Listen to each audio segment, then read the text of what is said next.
Bien, es dramático lo que usted puede ver en estas jornadas.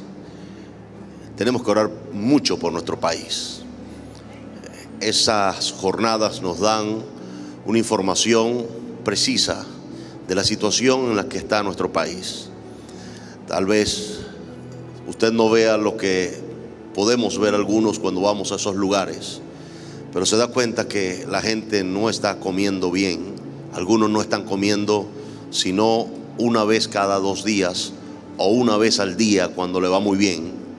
Algunas personas solamente se acuestan tomando o comiendo, no sé cómo llamar eso, un poco de agua con alguna cosa que le ponen. Puede ser azúcar o puede ser cualquier otro tipo de lo que consigan. Y necesitamos hacer algo para que esto no siga ocurriendo. Yo sé que vamos a tener que pasar un tiempo haciendo esto mientras salimos de este atolladero económico, pero hay que hacer algo. No podemos levantarnos a criticar, tenemos que levantarnos a trabajar por este país, y lo vamos a seguir haciendo porque no se puede dejar de hacer. Ya veremos cómo nos las arreglamos, cómo Dios nos provee para hacer o seguir haciendo todo esto y que vaya aumentando en una situación tan difícil como la que vivimos.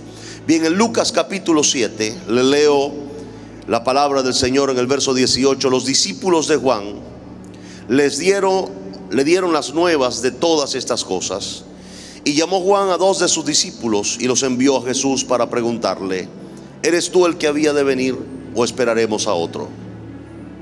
Cuando pues los hombres vinieron a él, dijeron: Juan el Bautista nos ha enviado a ti para preguntarte: ¿eres tú el que había de venir o esperaremos a otro?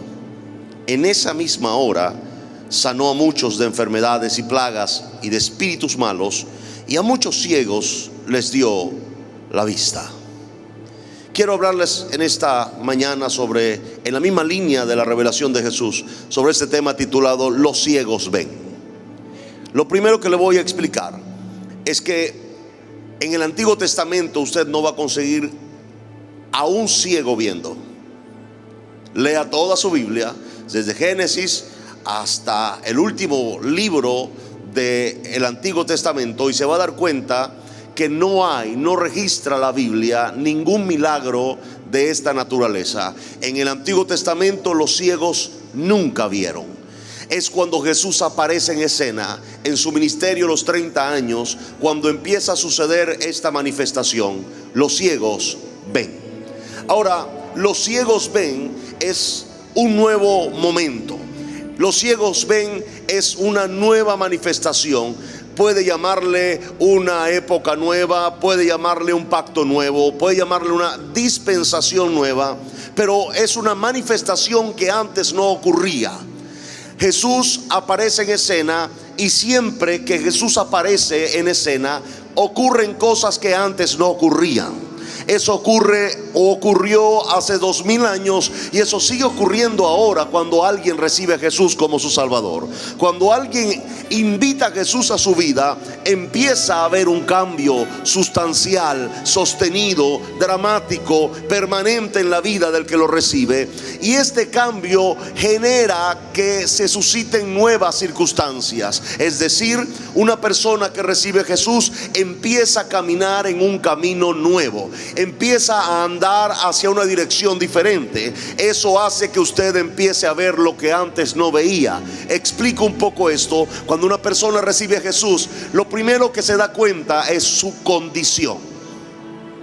Se da cuenta que debe hacer ajustes y cambios para mejorar, que no veía antes. Es normal oír a gente que recibe a Jesús al mes o al tiempo diciendo: no sabía que estaba tan desviado de la verdad, no sabía que estaba viviendo de esta manera o de esta otra. Y empieza a haber una revelación de en qué estado vivías, para poder tener una revelación en qué rumbo y a qué dirección quieres ir. ¿Alguien dice amén a eso? Eso indica entonces que tener a Jesús no es una religión. Tener a Jesús es una capacidad superior de ver lo que antes no veía. Por eso cuando Jesús llega a una vida, los ciegos ven. Y esto es una manifestación hermosa y poderosa cuando empieza a ver esto en su ministerio o en el ministerio de Jesús. Entonces la gente que nunca había visto esto no lo entiende, y eso no ha cambiado hoy. Cuando usted recibe a Jesús y empieza a hacer un cambio en su vida, es común que la gente que lo conoce a usted o la gente que lo rodea a usted no lo entiende. Lo tachan de fanático o le dicen que usted está metido a algo. Déjeme decirle algo: usted no se mete a nada.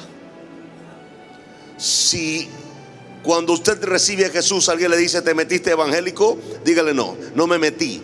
Me salí de un sistema que me estaba destruyendo la vida, y como me salí de ese sistema, realmente ahora estoy en el camino correcto. Tener a Jesús no es una religión. Tener a Jesús es vivir un estilo superior de vida. Escuche aménes aquí. Diga conmigo: un estilo superior de vida. Ahora quiero meterme un poco en la escritura, porque Juan el Bautista es el primero que tiene una revelación de Jesús.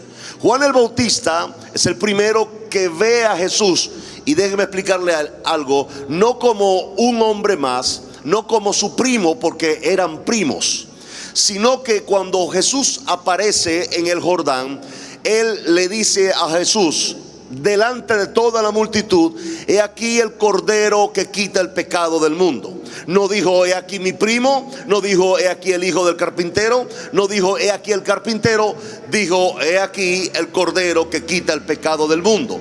Esa es una revelación de Jesús. Y Juan el Bautista, después que tiene semejante revelación, es puesto preso. Lo pone preso un régimen en el momento, y la razón por la cual el régimen de ese momento lo pone preso es por la gran influencia que tiene Juan el Bautista sobre toda la nación. Juan el Bautista se levanta como un hombre que genera un montón de sentimientos, muchos, la mayoría a favor, algunos en contra, y esta posición de influencia hace que el gobernante de turno lo ponga preso a causa de algunas palabras de su propia esposa. Ahora bien, Juan está dentro de una cárcel, pero desde esa cárcel empieza a preocuparse, y le explico por qué. Porque cuando Juan tiene la revelación de Jesús y lo ponen preso, él está esperando que Jesús venga un día y con su mano o haga un gesto y la cárcel se abra y caigan muertos los guardias y sea rescatado de la cárcel de una forma sobrenatural. Cuando pasan los días y Juan se da cuenta que Jesús no aparece por ningún lado, entonces la pregunta salta.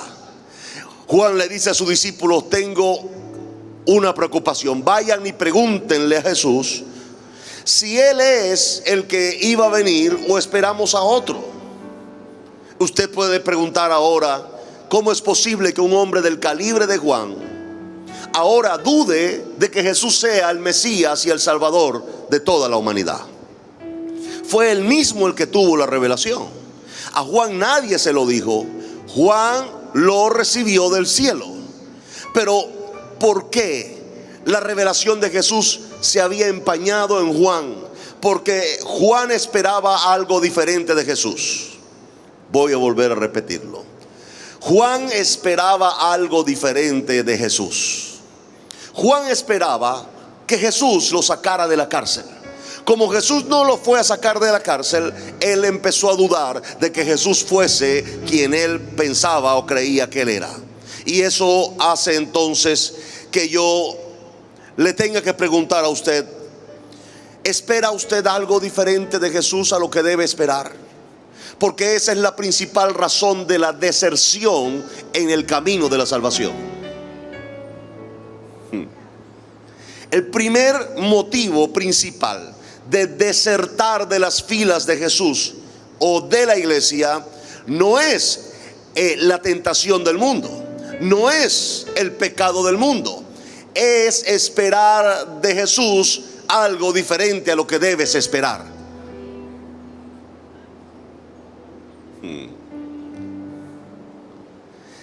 Juan pensó que la revelación que había tenido de Jesús era lo que él necesitaba para ser sacado de cualquier problema, en este caso de la cárcel.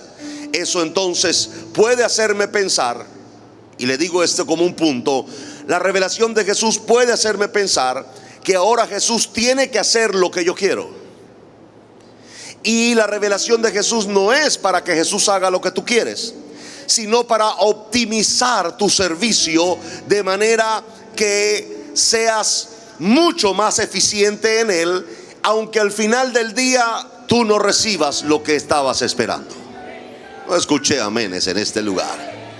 Pero yo quiero un carro, pastor, y no me llega, y yo voy al Evangelio Cambia para que Dios me dé un carro. Usted no puede hacer algo de esa forma, porque con Dios no se negocia. A Dios se le sirve, no se le negocia.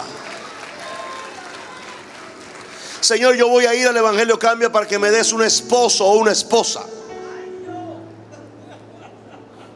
Dios no es un agente de citas. Tengo que decírselo. No es un agente de citas. Señor, pero tú sabes que lo necesito. No hay problema. Mi Biblia dice en Mateo 6: más buscad primeramente el reino de Dios y su justicia, y todas las demás cosas, ahí no enumera qué cosas, pero todas las demás cosas le vendrán por añadidura.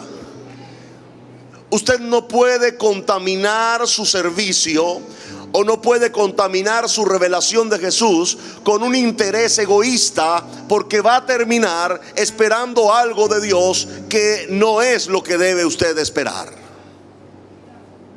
Escucho amenes aquí.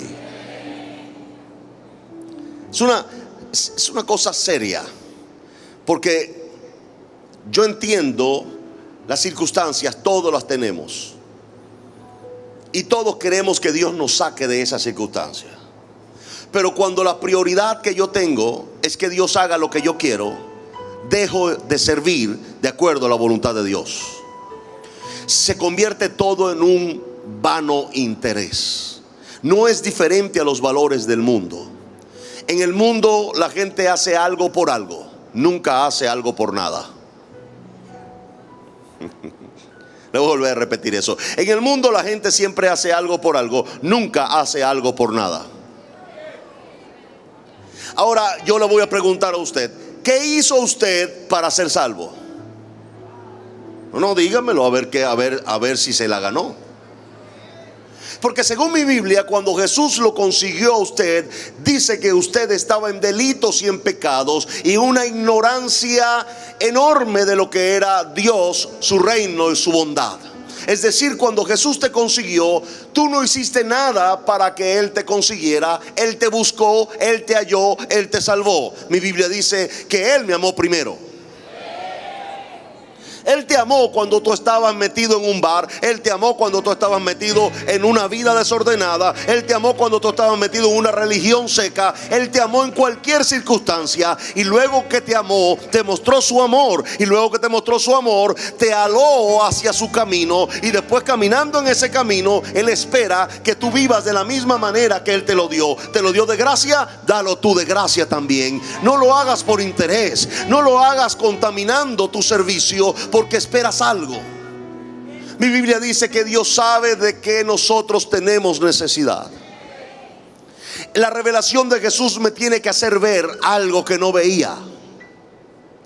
Yo no vengo a la iglesia para formar parte de un grupo. Yo no vengo a la iglesia para que me llenen una planilla de membresía. Yo vengo a la iglesia para que mi entendimiento, como dice en Efesios, sea alumbrado y yo pueda ver cuál es mi herencia. Es decir, qué es lo que me corresponde como hijo de Dios en esa línea. Y yo, cuando sé que soy en Cristo, no puedo de ninguna manera contaminar mi servicio con un interés del mundo. Yo no sé si usted quería oír este mensaje hoy, pero este es el mensaje que Dios me dio. No tengo otro. Los ciegos ven. Ahora, el peor de los ciegos no es el que no ve. El peor de los ciegos es el que viendo no quiere ver. Ese es el peor de los ciegos.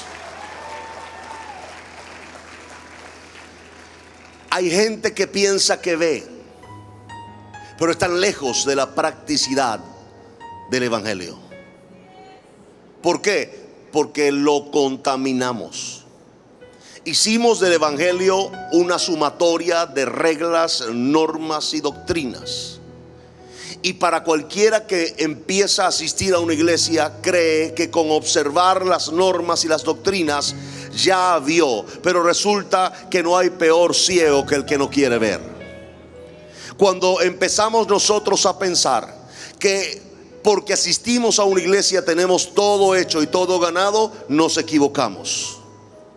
¿Sabe cuántas iglesias hay en el país? Miles y miles y miles. ¿Sabe cuántas nos apoyaron en Táchira? Tal vez 50. Pero con 50 iglesias que nos apoyaron, digo, de su forma o a su manera, y todo el voluntariado que se movió al lugar, hicimos un servicio de más de 60,000 personas. Eso indica entonces que si toda la iglesia cristiana en el país se movilizara a hacer un servicio y empezara a hacer una clase de movilización hacia el necesitado, en este país erradicaríamos la pobreza en cuestiones de meses. No escuché amenes en este lugar.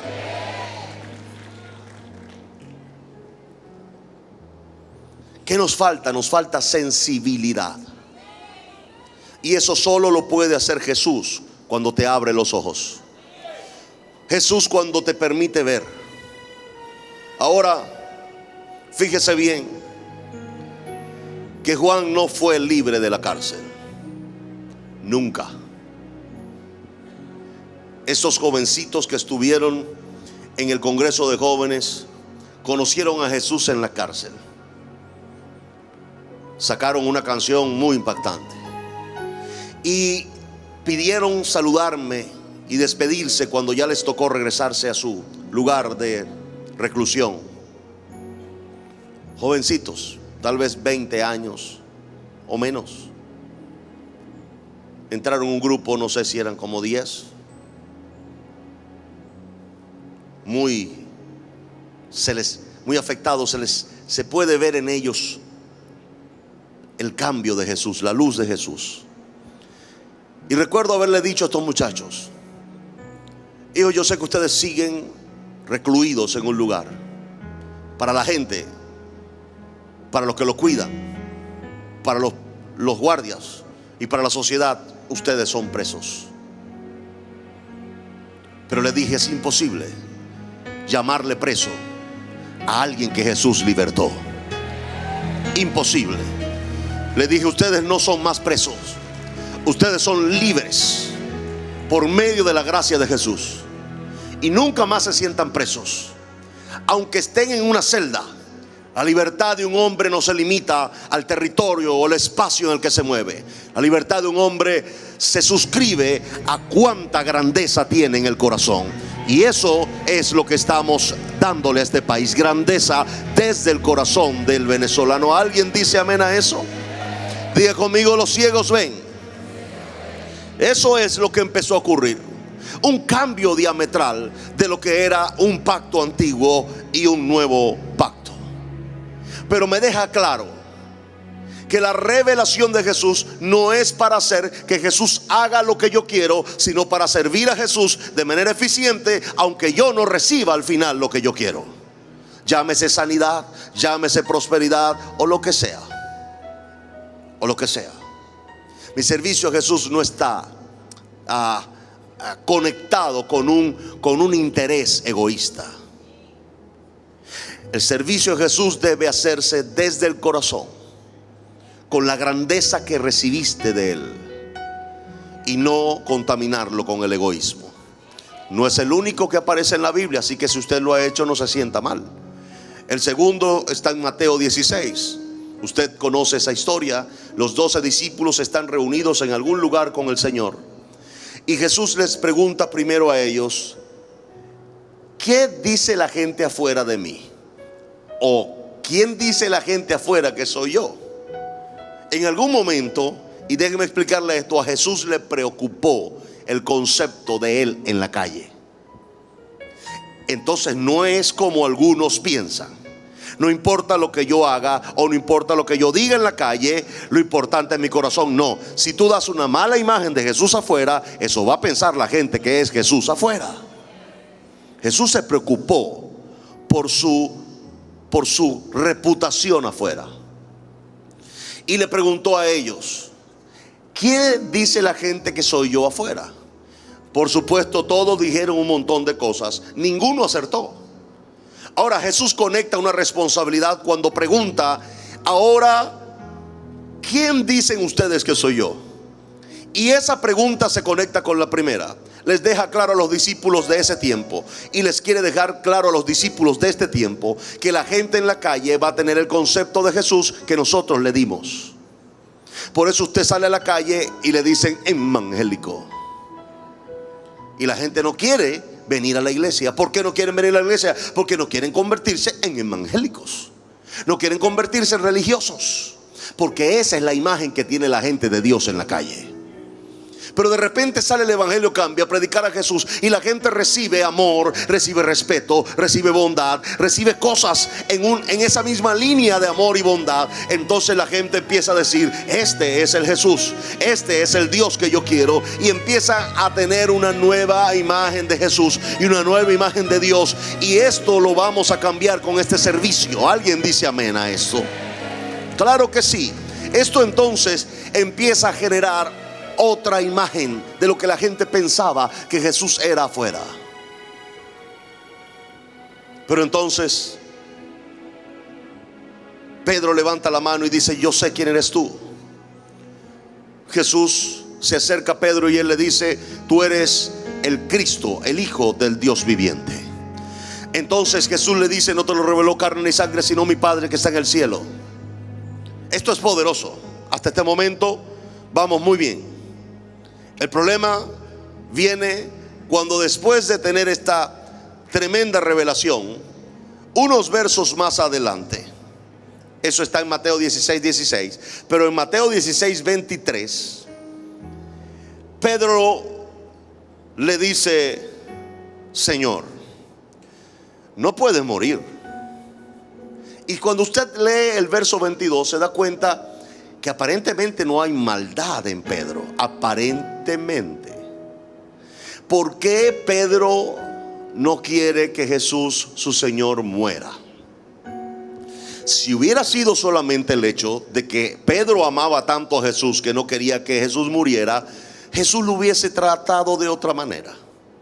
Esto me habla claro de que la razón o el motivo que movió a Pedro a decirle a Jesús: Señor, que nunca te pase nada, no fue nunca el amor hacia Jesús, sino el interés. Y usted dirá: pero ¿por qué Pedro haría eso? Bueno, voy a explicarle algunas cosas muy rápido. Pedro era un pescador, y usted ha leído la historia, ¿verdad que sí? La primera vez que Jesús le aparece a Pedro, dice mi Biblia, tiene todo el día pescando. Todo el día pescando. Está cansado y no ha sacado ni una sardina. Ese parece ser la vida de Pedro.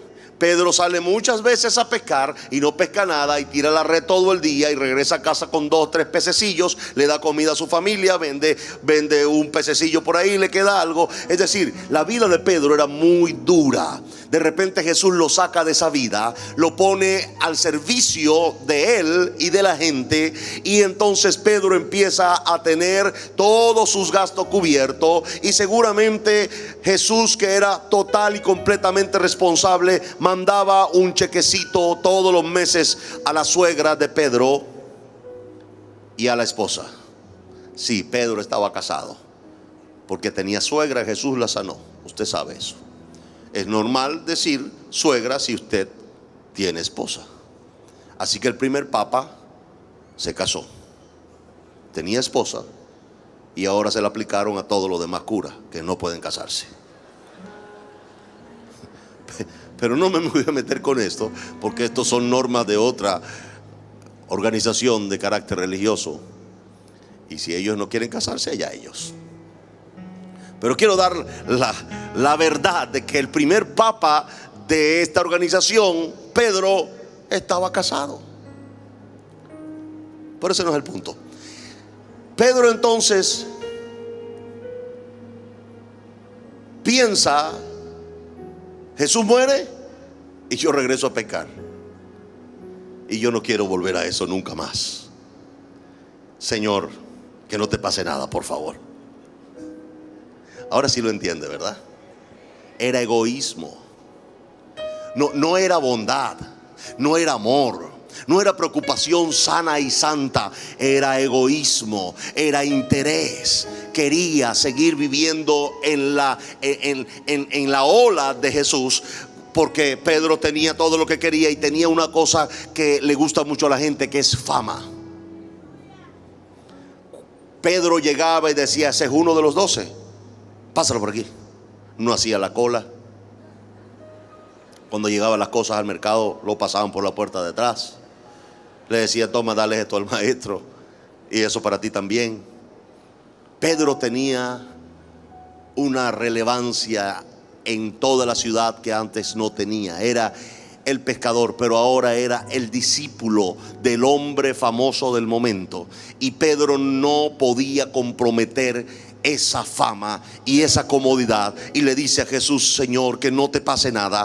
Pero se lleva una gran sorpresa, porque Jesús, volviéndose, dijo a Pedro, verso 23: quítate delante de mí, Satanás, me eres tropiezo.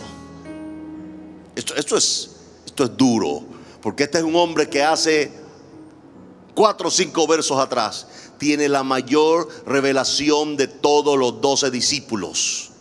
Dice: tú eres el Cristo, el Hijo del Dios viviente. Todos, hay un silencio, pero cuando Jesús dijo: no te lo reveló ni carne ni sangre, y le dice todo esa cosa que le dice, los demás discípulos se sintieron apabullados, se sintieron menos, porque este tiene una revelación de Jesús. Así que inmediatamente Pedro piensa algo: ahora que no soy pescador, ahora que vivo como un artista famoso, y ahora que tengo la revelación de Jesús, yo voy a ser el primero entre todos estos locos. Va a ser Jesús y yo. ¿Usted cree que Jesús no vio eso? ¿Usted cree que el deseo de Pedro era: ahora que tengo la revelación, él va a morir? No puede ser. Ahora que me voy a convertir en el líder de estos 12, porque todos estos locos no tuvieron ninguna revelación. Nadie supo responder esta pregunta difícil, pero yo la respondí. Así que yo tengo la hegemonía de la revelación de Jesús. Y de repente Jesús, delante de los mismos 11 que acaba de decirle: has tenido la revelación más grande, no te lo reveló carne ni sangre, y ahora tú eres Pedro, y ahora te daré las llaves del cielo y del infierno, y todo lo que digas. Le dice un montón de cosas, a lo cual Pedro se le va hinchando el pecho, se le va hinchando el pecho, se le va hinchando el pecho, y al final entonces él se siente que es el Padre, el Hijo, el Espíritu Santo y él. Pero Jesús es especialista en desinflar orgullosos. Especialista en confrontar a la arrogancia. Y delante de sus 11 discípulos le dice: quítate delante de mí. Y no le dice Pedro, que es pedazo de roca. No le dice ni siquiera Simón, que es junco que mueve el viento. Ahora le dice algo que hace que Simón Pedro se sacuda. Le dice: Satanás.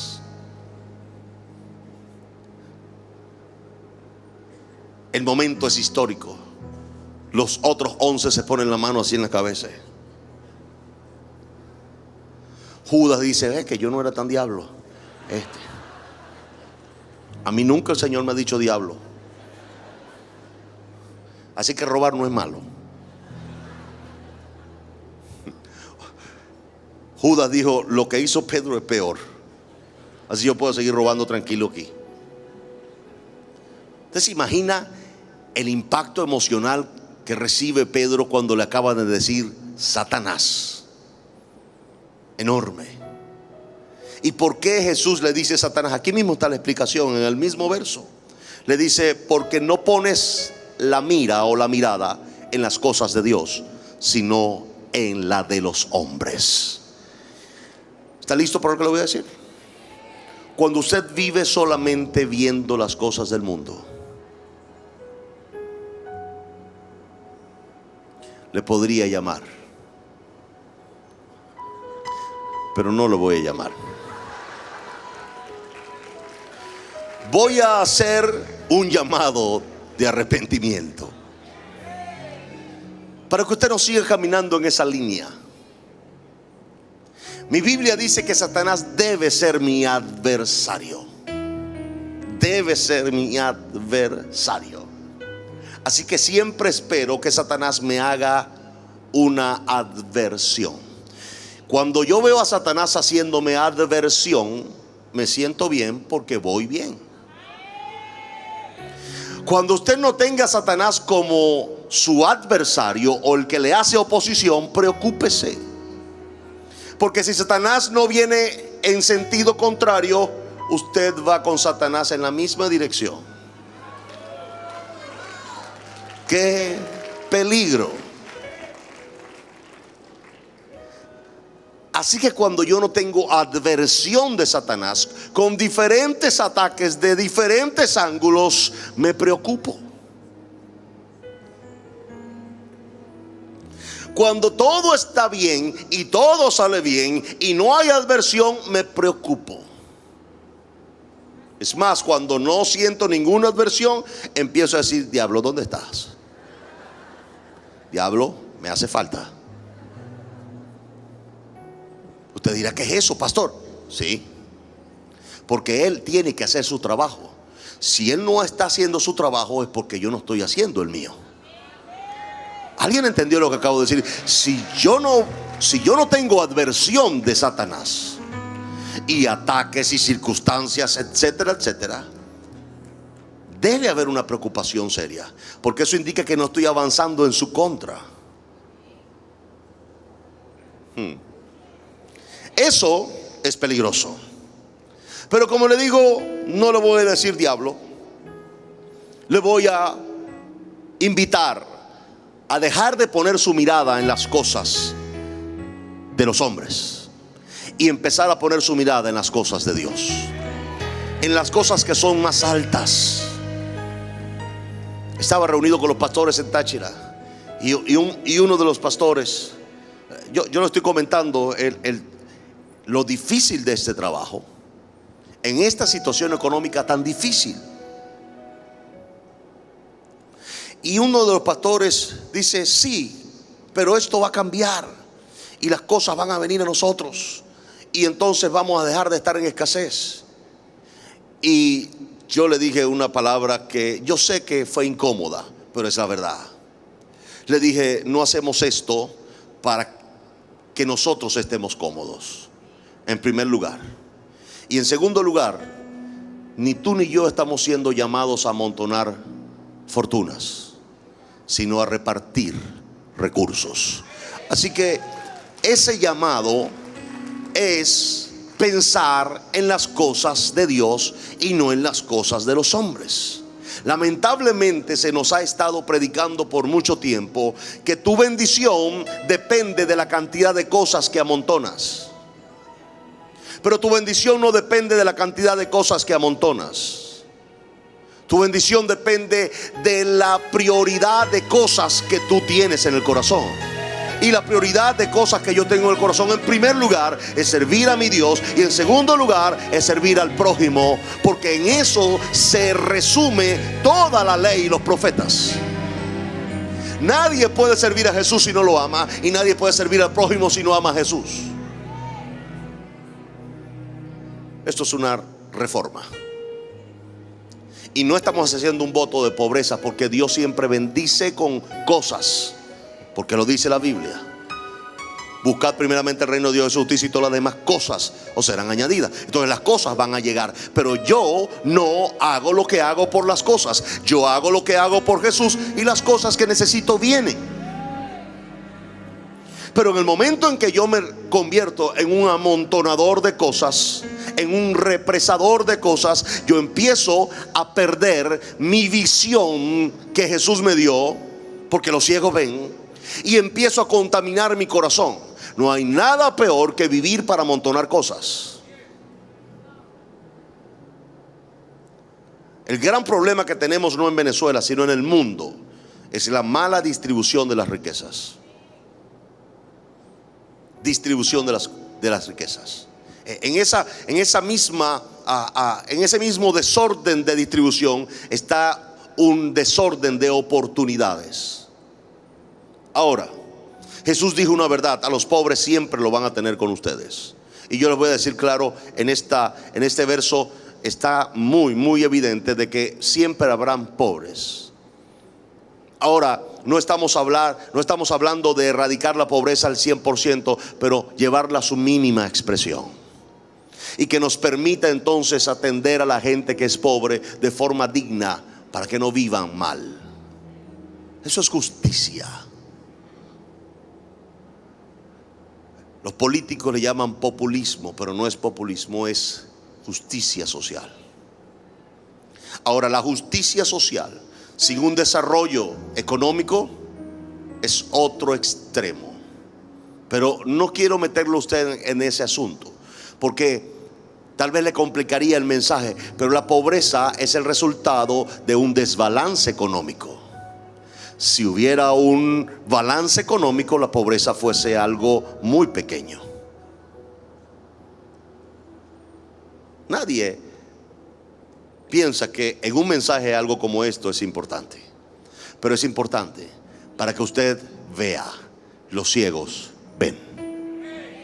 Mi intención al predicarle no es solamente darle un paquete de carácter religioso, sino darle un paquete integral, que usted entienda toda la dinámica de este asunto. Ahora, cuando entendemos entonces que empezamos a tener un servicio, y en ese servicio, pongámoslo en este caso en Venezuela, empieza a generarse una influencia, porque el servicio es de amor y de bondad. Dentro de ese servicio empiezan a levantarse los valores de Jesús. Y déjeme decirle claramente, los valores de Jesús en una sociedad eliminarían la necesidad de instituciones. Veo mucha gente mirándome raro. Las instituciones existen porque no hay valores en la sociedad. Agarre eso y lléveselo a casa y piénselo. ¿Por qué tenemos instituciones? Porque no hay valores. Si hay valores, las instituciones se minimizan. No se requieren tantas instituciones, porque los valores rigen la sociedad.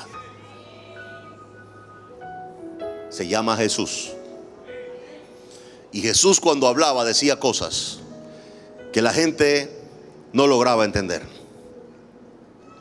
Pero si usted se va a casa y la piensa, se va a dar cuenta de lo que le digo es una enorme verdad.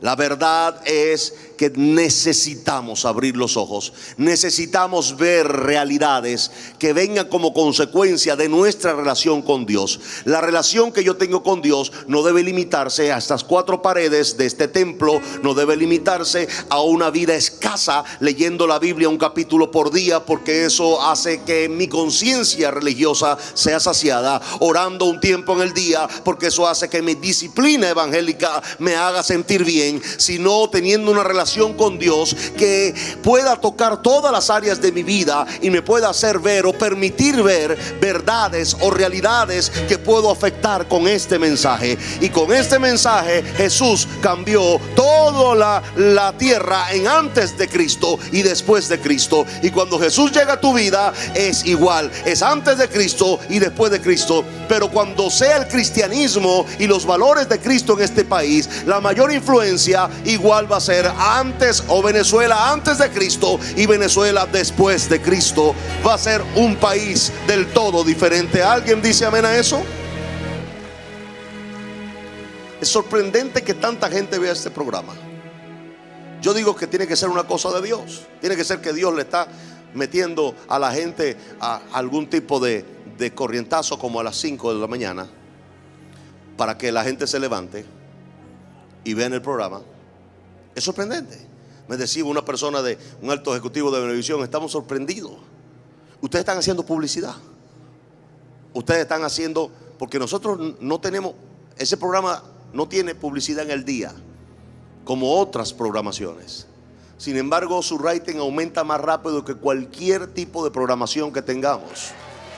Tienen que estar haciendo ustedes publicidad. Pero conozco a alguien que debe estar haciendo la mejor publicidad.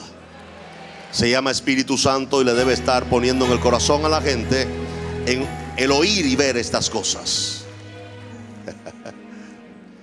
Jesús entonces hace algo interesante, muy interesante. El momento en que los discípulos de Juan llegan a preguntarle: ¿eres tú el que ha de venir o esperamos a otro más? Jesús le dice: ¿ustedes quiénes son? Nosotros somos discípulos de Juan, que vinimos a darte un recado. Vinimos a decirte que si eres tú o esperamos a otro. Él le dijo: quédense ahí un momentico para que vean esto. ¿Y sabe lo que hace Jesús? Dice que en esa misma hora sanó a muchos de enfermedades y plagas, espíritus malos, y muchos ciegos les dio la vista. Después que hizo este despliegue de poder, llama a los discípulos y dice: ven acá. Ahora sí, ¿vieron todo lo que pasó aquí? Seguramente los discípulos dijeron: sí.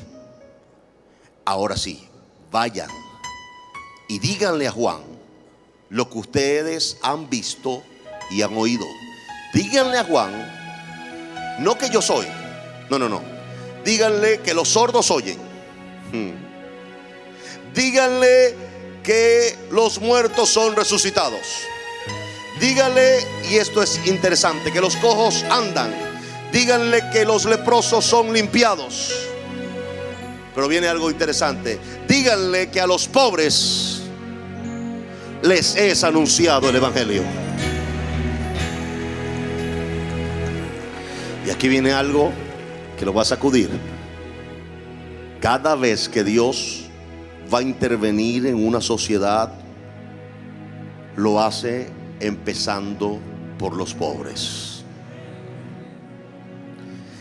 Si eso le hace saber algo, y nosotros nos damos cuenta que la gran visitación de Dios la estamos viendo en estas comunidades de bajos recursos.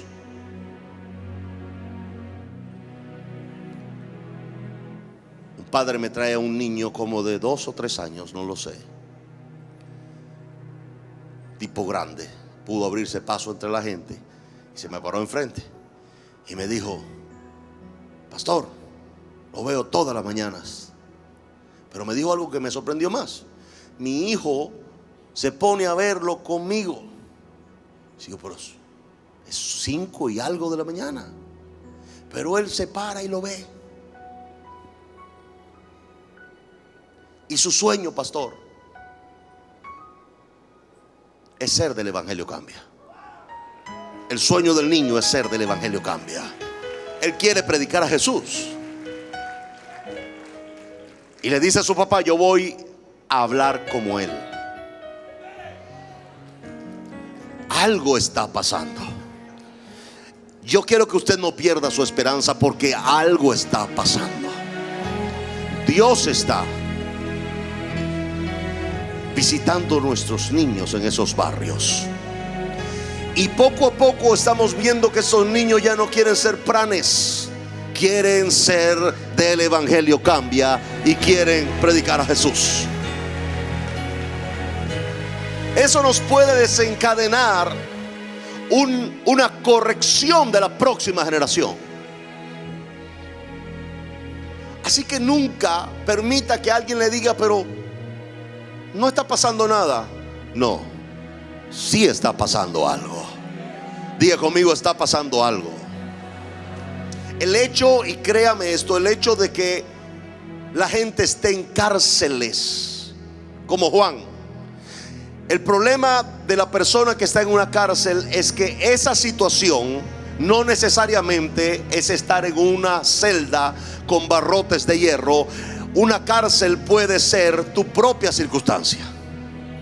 Y cuando la gente se encierra en su propia circunstancia, puede tener la percepción de que nada está sucediendo. Juan tenía la percepción de que nada estaba pasando. Así que, como él pensaba que nada estaba sucediendo, él estaba cayendo en una amargura en su cárcel. Pero Jesús le dice a sus discípulos: vayan a la cárcel donde tienen a Juan. Y yo le digo a usted, no sé cuál es su circunstancia, no sé cuál es su problema, no sé cuál sea. Una cárcel de deuda, una cárcel de enfermedad, una cárcel de problemas familiares, no lo sé. Pero no importa la cárcel, tengo noticias buenas para usted. Los cojos andan, los ciegos ven, los niños están recibiendo a Jesús, la gente pobre está oyendo el evangelio, y Dios está haciendo algo grande en Venezuela. ¿Alguien puede gritar amén a eso en esta mañana?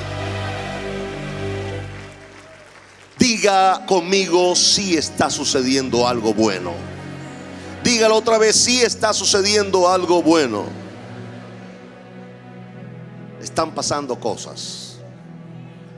Cosas buenas están sucediendo.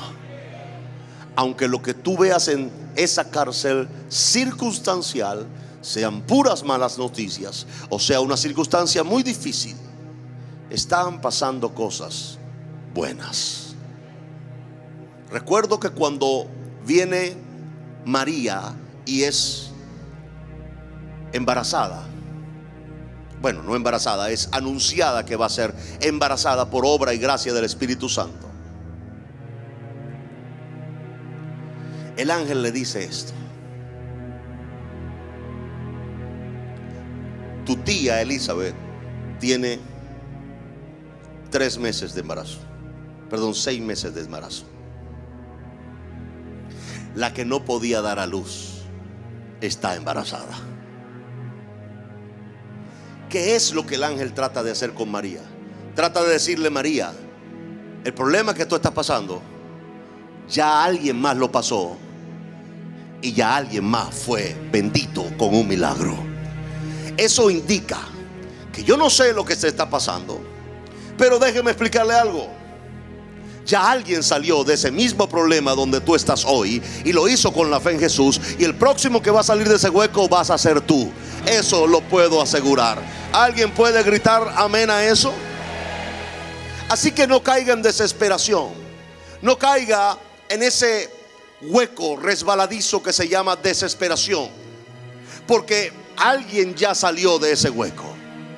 Y cuando alguien salió de ese hueco, yo puedo creer que el próximo seré yo, y puedo tener fe para seguir luchando.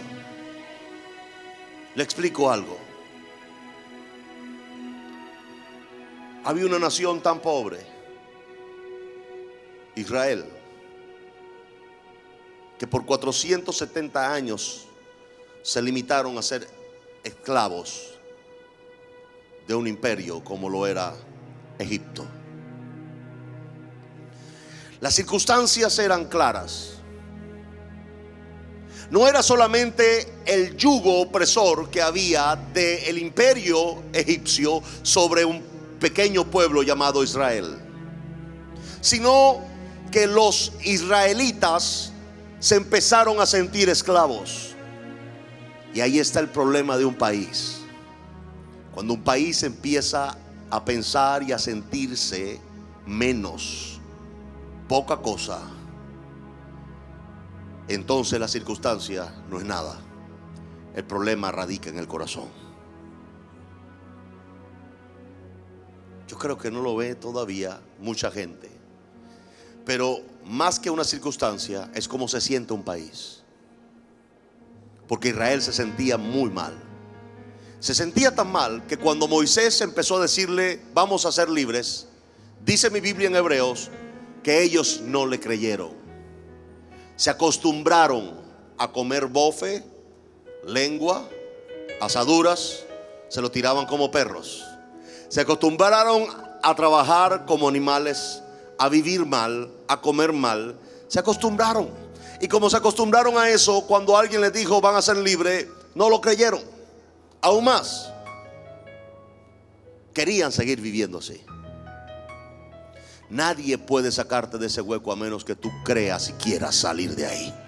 No escuché aménes. A menos que tú creas y quieras salir de ahí, puede salirse de un hueco. Cuando entonces yo puedo empezar a ver, los ciegos ven, que es posible salir de ahí, que es posible luchar con la fe y salir adelante, yo empiezo entonces a hacer lo que antes no hacía.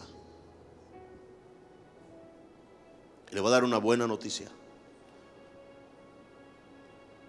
Muchos de los que sirven en el Evangelio Cambia, que les toca hacer las bolsas de comida, tienen necesidad en su casa. No tienen mucha comida, tal vez no tengan casi. Sin embargo, de lo poco que tienen, traen un paquetico de arroz o un paquete de azúcar o alguna cosa.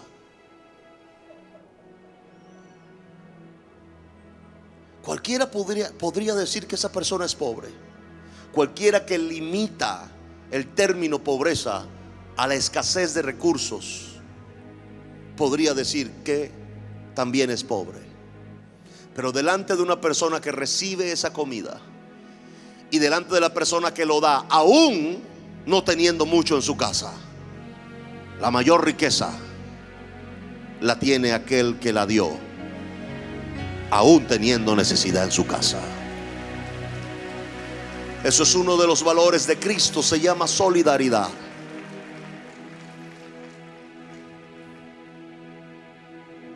¿Dónde lo vimos? Lo vimos en un niño. Lo vimos en un niño que su mamá lo envía a oír a Jesús y tiene 2 panes y 5 peces. Y cuando Jesús dice: pónganlos de 50 y 50 y denles de comer ustedes, o ustedes denles de comer, lo siguiente que Jesús pregunta es: ¿los organizaron? Los discípulos dicen: sí, Señor, los pusimos de 50 en 50 como nos pedimos. Y el mismo Felipe, que había dicho 200 denarios no darían para darle un pedacito de pan a toda esta multitud, era mucho dinero, le sale con este comentario que en mi opinión personal creo que era sarcástico y hasta ofensivo. Digo, no salió con pureza. Felipe le dice: Señor, aquí hay un niño que está insistiendo de hace tiempo, que quiere verte, que quiere verte, que quiere verte, que quiere verte. Y cuando ya lo dejamos pasar, como te oyó diciendo que iba a darle de comida a todas estas miles de personas, él entonces me acaba de dar esta bolsita, se asoma así, dice: y aquí hay 2 panes y 5 peces. Y él la quiere dar.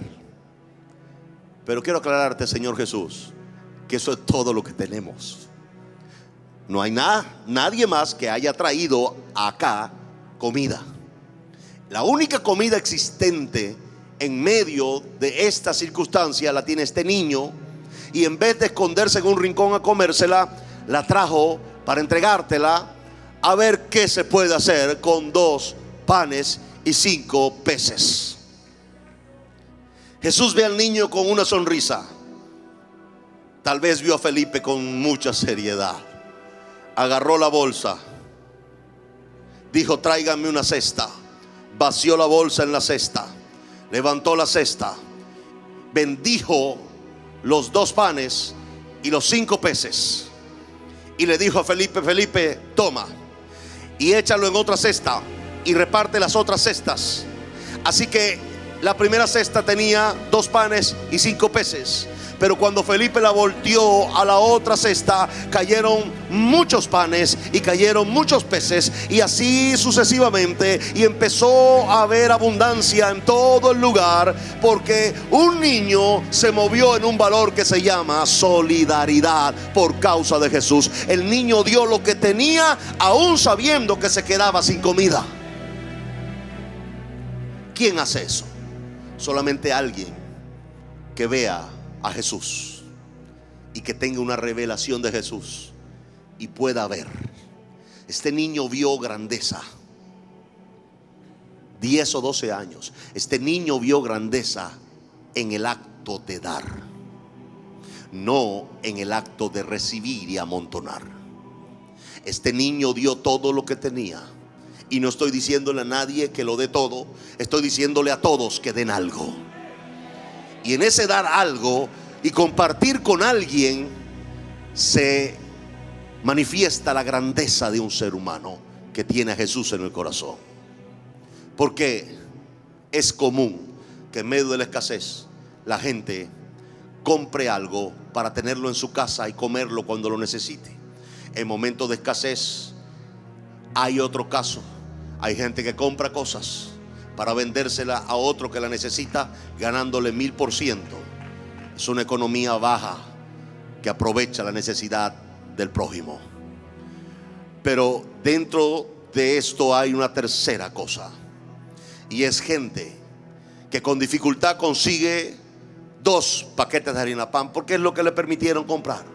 Que con dificultad consiguió 2 paquetes de arroz, o consiguió algo que pudo comprarlo en 2 partes, o pudo recibirlo, y al llegar a casa entonces se entera que hay una jornada social y que se va a llevar comida a todas las personas que tienen mucha más necesidad que él o que ella. Y esta persona toma de esos 2 paquetes de harina de pan y dice: Señor,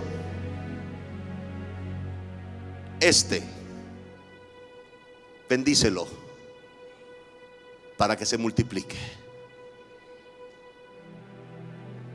y yo lo voy a dar.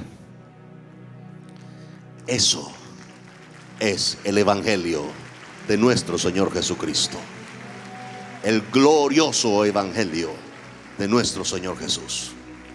Así que termino diciendo lo que Jesús dijo: bienaventurado es aquel que no haya tropiezo en mí. Cuando predico mensajes como esto, no faltará quien diga: ah, sí, yo no voy a dar nada, o yo no vine para que me dijeran que diera algo. Todo el mundo es libre de pensar lo que quiera pensar, pero el llamado que Dios nos hace y que yo le hago en esta mañana es a movernos a una posición de grandeza. Y esa posición de grandeza no tiene que ver con amontonar cosas. Esa posición de grandeza no tiene que ver con moverme en una dirección de egoísmo y de individualidad. Esa posición de grandeza es una posición que me hace sobreponerme sobre el sentimiento común humano. Es normal sentir que puedo mejor amontonar para mañana que repartir. Pero mi Biblia dice algo interesante. Mi Biblia dice que nadie que haya dejado, y empieza a enumerar un montón de cosas. Obviamente se refiere a toda clase de cosas. Dice: nadie que haga esto se va a quedar sin recompensa. Y dice: va a recibir 100 veces más en esta vida y en la venidera. Así que hay un principio, y aunque usted cuídese de no hacerlo por eso, hay un principio. El principio es cuando mis ojos se abren y yo puedo ver la grandeza de ser cristiano, La grandeza de ser cristiano no es tener una Biblia debajo del brazo, no es asistir a una iglesia todos los domingos. La grandeza de ser cristiano es moverme en las acciones prácticas de Jesús. Por eso me llamo cristiano, no porque asisto a una iglesia, sino porque Jesús vive en mi corazón y yo vivo para Jesús, y yo trato de hacer las cosas que son correspondientes a los valores de Jesús. Eso me hace ser cristiano, aunque mi boca no lo diga. Mi vida lo dice más duro que mis palabras. ¿Alguien puede gritarle amén a eso? Yo quiero que se ponga sobre sus pies en esta mañana lluviosa, pero oramos para que eso fuese. Sería un error decir ahora: Señor, que no llueva para que la gente venga a la iglesia. Entonces Dios va a decir: bueno, decídete, o te mando lluvia o no mando lluvia, pero no puedo estar en estas dos cosas. Así que estamos agradecidos a Dios por las lluvias que están cayendo sobre nuestro país. Aunque estén quedando algunas personas sin casa, pero inmediatamente enviamos al Evangelio Cambia para que llevara comida, ropa a las personas que se quedaron sin casa en Carabobo, y estamos haciéndolo en todo el territorio nacional. Pero gracias a Dios por las lluvias. Pero hay algo que me sorprendió en estas jornadas de acción social. La gente no consigue cómo comprar medicamentos. Y repito, esto no es una crítica a ningún gobierno. Yo no estoy aquí para criticar a nadie. Estoy aquí para decir verdades. Eso lo vivo y lo veo en estos lugares. Y les puedo solicitar que den lo que puedan dar de ropa y de medicinas, porque esta gente no tiene la fe que usted tiene. Pero voy a hacer algo más diferente en esta mañana. Quiero orar por los enfermos. ¿Por qué? Porque tal vez se incremente muchísimo la cantidad de medicinas que empiecen a dar. ¿Por qué? Porque Jesús los sanó y ya no las necesita. ¿Alguien cree eso conmigo en esta mañana? Solo las personas que están enfermas, quiero que vengan aquí enfrente. Vengan aquí enfrente y voy a orar por ustedes. Yo creo en esto. He visto enormes milagros. Yo creo que Jesús aún sana. Sigue sanando. Creo que Jesús va a seguir haciéndolo en esta mañana. ¿Por qué? Jesús está vivo. ¿Alguien cree eso? ¿Alguien cree eso? Sí. Solo enfermos. Solo enfermos o personas que tengan algún tipo de enfermedad en sus cuerpos, quiero que vengan creyendo. Vengan creyendo que el mismo Jesús que aquel día dijo: los cojos andan, los ciegos ven, está aquí en esta mañana.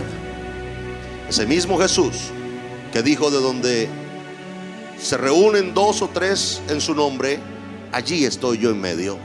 Ese mismo Jesús está aquí. Es muy posible que mientras usted venga caminando sienta que algo sucede en su cuerpo. No se asuste. Es el poder de Dios viniendo sobre gente que cree con fe. Eso es. Claro que sí. Gracias, Señor Jesús. Eso es. Sigan viniendo, eso es. Hay espacio aquí. Si no logra llegar, si no logra entrar en estos espacios, no pierda la fe. No piense usted que solamente Jesús puede sanar a cualquier persona aquí enfrente. Jesús puede sanar a cualquier persona en cualquier lugar. Así que no pierdan, por favor, su fe. Sigan creyendo. Eso es. Eso es. Gracias, Señor Jesús. Ahora voy a empezar a orar. Y es muy posible que algo suceda mientras lo hago. No se asuste. Solamente crea que algo está pasando y es bueno. Y lo que está pasando es que Dios, a través de Jesús y a través de su santa sangre, lo está sanando. Padre, yo oro en el nombre de Jesús en este momento. Señor, yo pido. Eso es. Algo está pasando acá. Puedo sentir el amor de Jesús y el poder de Dios sobre mucha gente. Padre, yo oro en el nombre de Jesús, que en este momento, Señor, no conozco la enfermedad, pero conozco al sanador. Señor, tú eres nuestro sanador, Señor Jesús, y no hay enfermedad que pueda oponerse a tu gracia y poder. Señor, yo pido ahora, Señor, que toda persona enferma en todo este lugar, en todo este auditorio, que tenga alguna enfermedad, Señor, limitante, alguna enfermedad mortal, alguna enfermedad que no permite desarrollar su vida normalmente, yo pido ahora que el poder de Dios empiece a venir sobre cada uno de ellos. En este momento yo pido en el nombre de Jesús que el poder de Dios empiece a venir sobre cada uno de ustedes, y cualquier persona enferma en este lugar empiece a ser sanada de cualquier enfermedad en el nombre de Jesús. Señor, yo declaro tu sanidad en el nombre de Jesús. Cualquier enfermedad, Señor, en esos niños, yo pido ahora, Señor, que sean sanados por tu gloria, para tu gloria, por tu amor, Señor Jesús. Señor, yo pido que los toques, cualquiera que sea su enfermedad. Yo pido, Señor, que los toques. Yo pido, Señor, que los toques. Yo pido, Señor, que los toques en el nombre de Jesús. Señor, sánale, sánale en el nombre de Jesús. Sánale, Señor, en el nombre de Jesús. Sánale, Padre, sánale, sánale en el nombre de Jesús. Sánale en el nombre de Jesús. Señor, pon tu mano y sánale, Señor, en el nombre de Jesús. Sánale, Señor, en el nombre de Jesús. Señor, sánales, sánales, sánales en el nombre de Jesús. Padre, yo pido ahora que tu amor venga sobre cada uno de ellos y sean sanados de toda enfermedad. En este momento, Señor, yo pido que tu mano se pose sobre cada una de esas personas que han venido con fe. Han venido con fe a este lugar, Señor, y creen que tú eres su sanador. Señor Jesús, gracias, Señor Jesús. Gracias, Señor Jesús. Gracias, Señor Jesús. Señor, abrázalos, llénalos, tócalos con tu amor. Tócalos, Señor, con tu poder. Tócalos, Señor, con tu bondad en el nombre de Jesús. Señor, que no haya enfermedad limitante o mortal sobre ellos, Señor, sino que haya una sanidad absoluta para tu gloria, para tu honra, Señor, sabiendo que tú aún sanas. Tú aún sanas, tú aún sanas, tú aún sanas. Señor, gracias, gracias, gracias, gracias. Tú eres un Dios de poder, y te pido, Señor, en el nombre de Jesús, que tu sanidad venga en el nombre de Cristo sobre este hombre. Padre, te doy gloria y te doy gracias. Señor, con la autoridad que me das, yo reprendo cualquier enfermedad en todo este grupo. Le ordeno a cualquier tipo de enfermedad que se vaya ahora de esos cuerpos en el nombre de Jesús, y pido que la sanidad del cielo, pido que la sanidad del cielo, pido que la sanidad del cielo, pido que la sanidad del cielo, pido que la sanidad del cielo, pido que la sanidad del cielo venga sobre todo este grupo en el nombre de Jesús. Señor, voy a oír y voy a ver personas sanadas en los próximos días en este auditorio. Los que me ven por internet, los que mañana me vean por televisión, yo declaro que el poder sanador de Jesús va a sus casas, y ahí, viendo el programa, también son sanados ahora en el nombre de Jesús. Y que esa enfermedad que te ha agobiado y dañado la vida se va para siempre y nunca más regresa en el nombre de Jesús. Declaro sus vidas y cuerpos sanos para gloria de Dios. Amén y amén. Yo creo que algo pasó hoy en el nombre de Jesús. Que el amor de Dios, que la gracia de nuestro Señor Jesús y que la comunión del Espíritu Santo vayan a sus hogares. Vayan a sus hogares viendo que lo mejor está por llegar. Vayan a sus hogares sanos de toda enfermedad, y vayan a sus hogares esperando días mejores. Bendiciones, les amo muchísimo.